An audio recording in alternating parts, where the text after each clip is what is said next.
Tamiya Peugeot 306 Maxi sur châssis BT01. Voilà, donc comme je vous l'ai déjà dit, je peux avoir du Tamiya, mais voilà, vraiment pour faire plaisir. Et ici, pour rappel, donc quelqu'un m'a commandé 3 véhicules, les mêmes Peugeot. J'en ai reçu un que je ne vous avais pas montré. Je vous ai montré la Golf. La Golf a été commandée en même temps.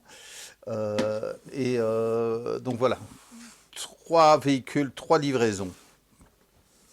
Donc vous comprendrez que ce n'est pas spécialement facile d'avoir du Tamiya, donc n'hésitez pas à aller chez mes collègues qui ont ça de stock. Donc voilà, où effectivement, si vous apprenez que quelque chose va sortir, et donc je peux commander à ce moment-là. Et maintenant que j'ai toute votre attention, nous sommes le dimanche 11 mai 2025, il est bientôt 16 h je pense. Et vous êtes chez RC Fascar. Vous êtes chez RC Fascar. Et donc, comme j'ai toute votre attention maintenant, j'ai pas mal de petites choses plus ou moins importantes à vous dire. Donc, d'abord, les pièces détachées. Donc, j'ai mis en avant qu'il y avait donc des ruptures chez Horizon, des choses qui vont arriver entre le mois de juin et le mois d'août. Donc voilà, on va avoir 2 mois de réapprovisionnement qui vont se faire là. Mais donc, j'ai regardé. Donc moi, je fais un suivi de 1909 pièces, donc il y a 1909 références. Si je ne l'ai pas, je recommande. S'il n'y en a pas assez, je recommande.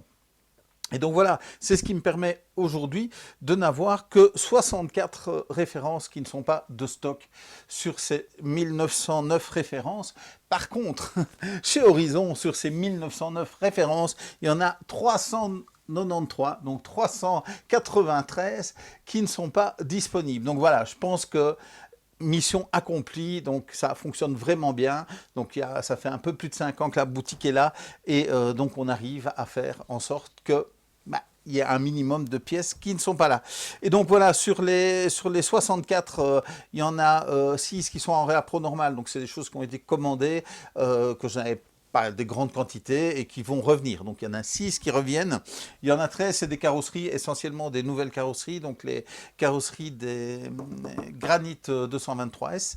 Et donc ça nous fait 45 références qui ne sont pas là, sur 1909 références, 45 qui pourraient être embêtantes, mais là-dedans, il y en a vraiment 3 qui sont embêtantes.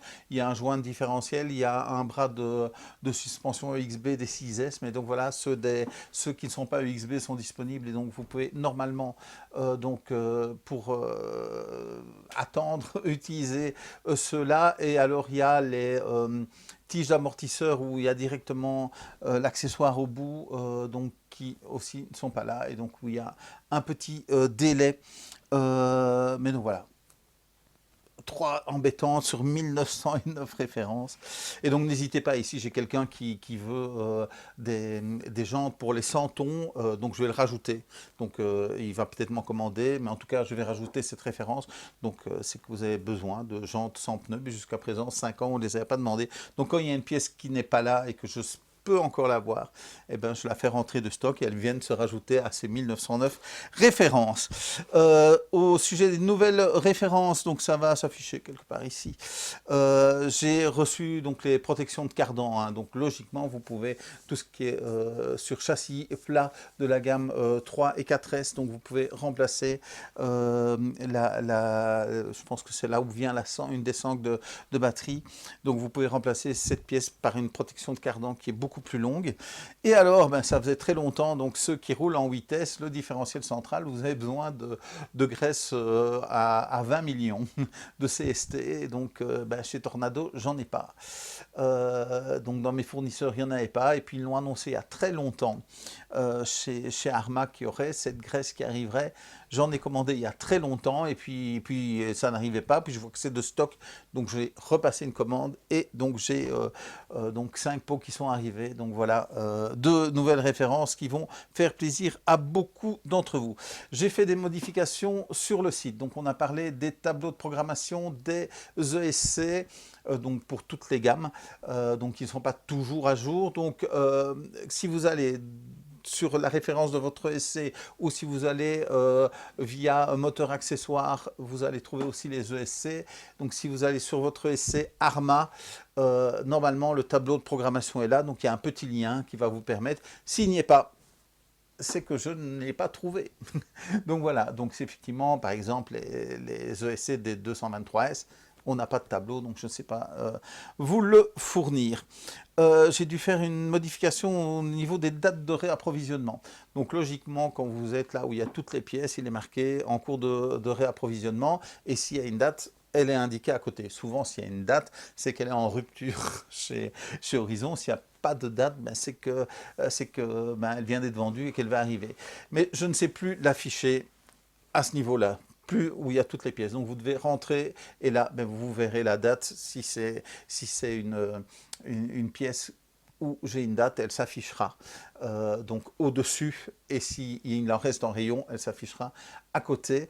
Donc voilà, techniquement, c'est plus possible pour moi de l'afficher. En fait, depuis que je démonte certaines pièces et que je vous les propose à un prix réduit parce qu'elles sont sans emballage, donc pour la même référence, il y a 2 combinaisons. Et donc ça fait que ça n'apparaît plus. Donc je viens de m'en rendre compte parce que justement quelqu'un cherchait les bras de suspension des 6S XB, et donc voilà, la date est bien là mais elle ne s'affiche pas. Donc je n'ai plus la possibilité de l'afficher là où il y a toutes les pièces, ça s'affiche dans la pièce. Donc vous pouvez aller voir, même si c'est des pièces que je ne suis pas, hein, comme Proline ou Lozi. Donc logiquement, les dates vont s'afficher. Et là, pour l'instant, c'est une date complète. Je pense que je vais limiter au mois et à l'année pour que ce soit plus clair. Parce que bon, bah, une date précise, encore une fois, ça arrive par bateau. Ça ne sait pas. C'est pas possible que ce soit précis.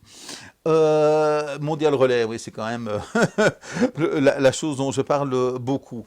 Donc il se peut, quand vous passez une commande, que certains points ne sont pas disponibles à l'affichage. Je ne peut rien y faire. Donc quand vous arrivez au moment où vous devez choisir votre point d'enlèvement, donc que ce soit un locker ou un magasin, donc quand vous devez choisir un de ces points, il y a une requête qui est envoyée à la base de données de Mondial Relais, et eux renvoient ce qui correspond à votre code postal.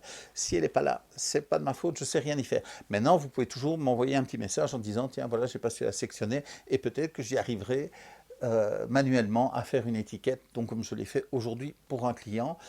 Mais donc voilà, donc il y a plusieurs raisons à ça, hein. Le point relais peut être en congé, donc ils ont décidé de le bloquer, ou il y a déjà trop de colis dans ce point, donc ils ne peuvent pas non plus vous proposer donc ce point, ou il y a un problème technique chez eux, hein. Donc ça aussi, ça peut arriver.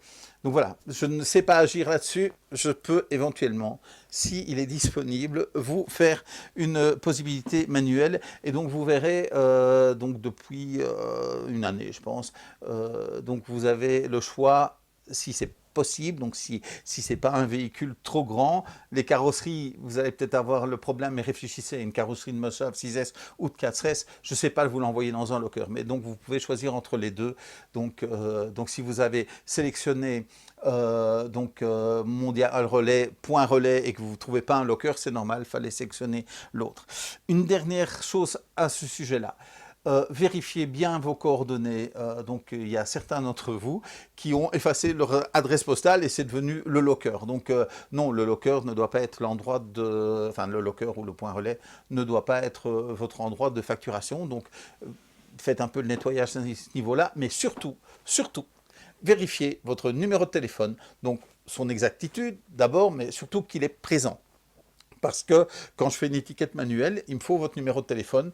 Il l'oblige à ce que je l'indique. Donc pour l'instant, je mets le numéro de la boutique pour pouvoir le faire. Mais donc, ça vous permet de recevoir un message, un texto ou SMS, donc quand votre colis est disponible. Donc ça, c'est important, surtout pour les lockers, parce que vous avez besoin d'un code pour pouvoir donc prendre votre colis. Donc ça, c'est super important que le numéro soit exact et qu'il soit présent, mais ça me permet aussi, donc s'il y a un problème par exemple au niveau de la taille du colis ou la couleur, donc on a parlé que vous aviez choisi un véhicule bleu et vous me commandez un noir, donc je peux toujours vous téléphoner. Si j'ai pas de numéro de téléphone, c'est pas possible. Donc vérifiez bien ça. Donc ici, vous aurez encore la possibilité de créer un compte sans mettre le numéro de téléphone.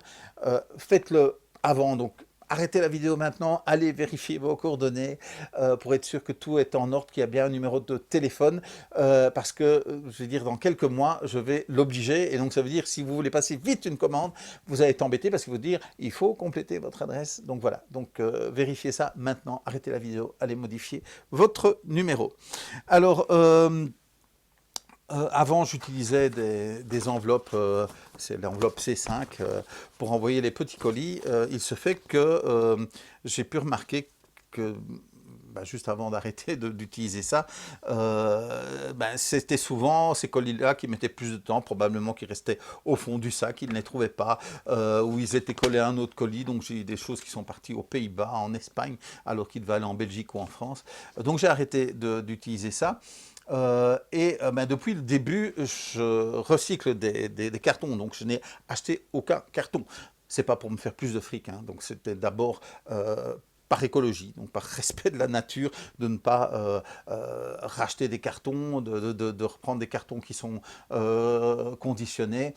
Donc je fais attention à l'écologie de ce côté-là. Bien sûr, il y a l'aspect aussi financier, mais qui me permet effectivement d'avoir tout ce stock-là en 5 ans sans avoir fait de financement. Donc je rappelle, je ne me paye pas beaucoup, donc j'ai cette possibilité de pouvoir vivre avec peu de salaire. Et donc dernièrement, j'utilise ces cartons où il y a les canettes ou les bouteilles. Donc ici c'est un Jupiler, hein, donc si vous avez un Jupiler, c'est collector, donc gardez-le bien. Et donc ça me permet de faire des colis qui correspondent bien à la taille de ce que je veux envoyer. Donc je ne dois pas mettre trop de bulles dedans. Donc voilà, donc je le fais. Ne soyez pas étonnés. Donc voilà, peut-être que ça ne plaît pas à certains. J'essaye en général que extérieurement ce soit quand même le côté brun qui apparaisse. Et donc voilà, j'ai pu remarquer en tous les cas que de trouver dans le recyclage des boîtes qui correspondent bien. Donc des fois, je devais serrer une grosse pièce dans une petite boîte. Des fois, c'était une petite pièce dans une grande boîte. Donc avec ça, quelque part, ça me prend même moins de temps de faire ce colis moi-même. Je pense que j'ai des photos, je vais vous mettre des photos de la préparation d'un colis.